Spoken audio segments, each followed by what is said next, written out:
ओहो, ये तो कौन हमरा के परेशान कर देला। हेलो। बोला तनी भौजी। हाँ खुश रही। कहाँ से?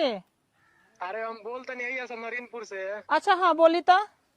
अरे आए रहनी है जीरा दही बाजार करे जन्नी। हाँ आई जीरा दही थाना पकड़ ले बिया छोड़ते नहीं खे जन्नी ऐसे से काम लगे बाना। ठीक बा, कोनो बात नहीं है। हमरा के दरोगा जी से बात कराई तो। ली सर ली तनी बतिया ली रही। हेलो। हाँ हेलो, प्रणाम सर, हम मंतूरनी बोलतनी। अरे प्रणाम मैडम, प्रणाम प्रणाम। हाँ प्रणाम। वो हमार देवर हैं गांव के। अच्छा हाँ छोड़ दी। ठीक बा, रउआ बात है तो छोड़ दो। हाँ ठीक बा, थैंक यू सर जी।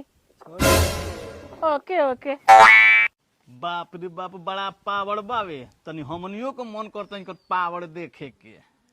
अरे सही कहता रह। भेटा जी इनकर पावड़ देख ले भौजी। कहाँ ले तार बड़ा पावड़ बा? इनकर सब पावर फावड़ में निकाल दिया। हे दे, तू अभी पावर देख ल कहाँ? ये पावर यहाँ से शुरू होला, ही खत्म।